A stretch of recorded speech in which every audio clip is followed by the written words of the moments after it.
Hi again, everyone. Mike Allegre for FullAccessSports.com, and we're here today to talk with one of the Bearcat men's players this week, a guy who played a lot last year, started almost every game this year, and has become one of the league's top rebounders. And this is Brandon Bubba Luedtke, wears number 0 out there, and I'm just going to call you Bubba because, well, before I do, people are going to say, did he really get named Bubba, or where did that come from? Well, when I was younger, I was just a big kid, like I've always been, and my dad just gave it to me early, so kind of stuck. People like it, they catchy, so just stuck with me through middle school, high school, and now college. So. And here you are, so it's Bubba on the baseline.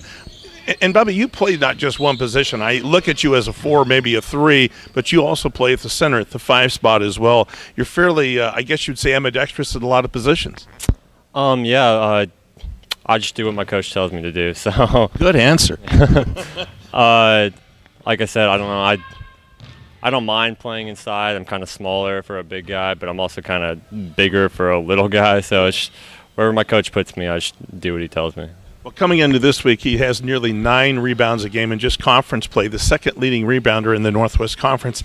And I asked you before, and I've seen an interview where someone asked you, what about you and rebounding? It seems like as natural as, I can't think of any real quick thing off the top of my head, but you just seem to gravitate to the ball if it's loose, be it in the air or on the ground. You're competitive. Yeah, like you said, it's natural. I really don't know how to explain getting rebounds, but I just have an instinct, like you said, to know where the ball comes off or when the ball is going to come off, and good timing and luck sometimes. You got to remember, it's 6'2", 6'3". This guy is shorter than many of the guys playing on the baseline, but you seem to out-rebound guys 2 to 5 inches taller than you many times. Is that just a jumping ability? Is it just something that you say, I'm going to get this ball before he does, or what? It's definitely not a jumping ability, but I think, like I said, just good timing, luck, combination of my teammates boxing out. So I don't know. I don't really know how to explain. It's tough to explain. It is tough to explain, but it's something you naturally get to. Yeah. Plus, when you're around the basket, you're scoring a lot as well. In fact, last weekend, a double-double, a few more rebounds than points, but it just seems to be go 1-2 with you. The scoring aspect, if it's open, seems like you take it. For me, scoring is – a lot of my points come off my teammates. I'm either getting offensive rebounds or Avery Manu, Alex Hansen, Telno Smith. They're finding me with easy places to score, but I don't know. I just kind of scoring. It doesn't. I'm not as good as as I am as rebounding, but I play off my teammates and I try and stay in the system. And sometimes I just get easy buckets. Well, one of the things he's been doing a lot of rebounding. I think he's had 3 that I know of, 3 double-doubles this year, and it takes a lot of work to get that. When you look at your team, you see where we are, playing a little better than last year, and we're all looking at Eastern Washington as probably the place to go through for the playoffs. As we approach this weekend, we're looking at Puget Sound, we're looking at Lewis and Clark, and next week we're looking at other teams. Do you see them all as fairly equal? Have you seen anybody that surprised you so far? Well, Whitworth and Whitman are definitely the 2 teams to beat, but everybody else is kind of right there. And like I've looked at the scores around the league, and even the Whitworth-Whitman games, every game has been close. So we were up 15 at Whitman, and we were up 10 here for Whitworth. But like I said, every team is just different, and I think every team in this conference is good and capable of winning every night. You've been on the long road trips last year as a freshman. This year, road trips start. UPS, Portland, and the Eastern Washington a couple weeks from now. How tough is that for a student-athlete to not only meet the academic requirements, but also the requirements needed to be a good player on the road? Just have to stay focused and, I guess, do your homework. And, I mean, hopefully, the teachers here are really understanding, and if you communicate with them and try and get your homework in, and I think you'll be okay in the long run.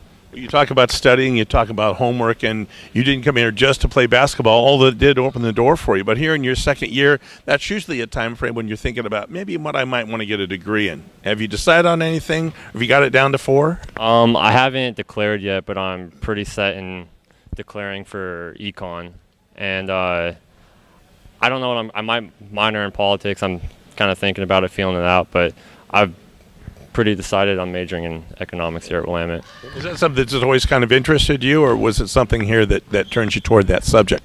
I was pretty sure coming in that I was going to major in econ. I didn't know, but the first couple semesters here kind of just like solidified it, and I'm pretty interested in it, and I guess, kind of good at it. But And Bubba, what are we talking about with politics? You talking about maybe down the road running for an office or working in behind the scenes or what? I'm just interested in it a little bit. Definitely not running for anything, but I'm taking my first 2 politics classes here, and so far I like the way they've looked and I'm just a little interested. Of course, you're only about 2 blocks away from the the seat of state business in terms of legislature, so there's always an audience there. Yeah, I guess so. Didn't really pay attention that much. They pay more attention to the books as well as the basketball. For a team, you've got a lot of young guys this year. You remember what it was like to freshmen to have spare minutes. You got a lot as the season went along. How's your game changed since last year to this year? Well, this year I get a lot more. I mean, I'm on the floor a lot more. I'm a lot more comfortable, and I don't know. Playing with the same guys another year just helps you so much more. And like, I'm pretty familiar with guys like Avery, Alex Brown, Bridger Harlington, Alex Hansen. So, I mean, just the more you play with somebody, the better you guys are going to play together. And you see your role in this team probably as several roles, but what do you see one of your top 2 things you do? My job is to rebound, play defense, get steals, do whatever my coach asks me to.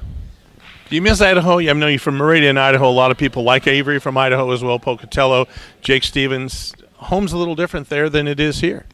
It's definitely a lot colder and a lot drier, but I don't mind it here. It's a great place to go to school. So, yeah. And lastly, what do you see as the Bearcats get into the halfway point and then the last half of the season? How do you see us maturing? How do you see us succeeding? Well, we've been close in a lot of games, and that next step is just to finally figure out how to end a game with a win. Right. So, like I said, we just need to hang in there, just finally figure out how to win. And I think once we get a close one, it's going to stick, and we're going to figure out how to do it, like, continually through the year. Well, I'm sure you'll be part of that equation when it comes down to that final few minutes as well. Good luck to you, Bubba. Thanks for chatting with us today. Thank you. You bet. And with Bubba Luedtke, one of the Bearcats, I'm Mike Allegre. Thanks for joining us, everyone, here on FullAccessSports.com.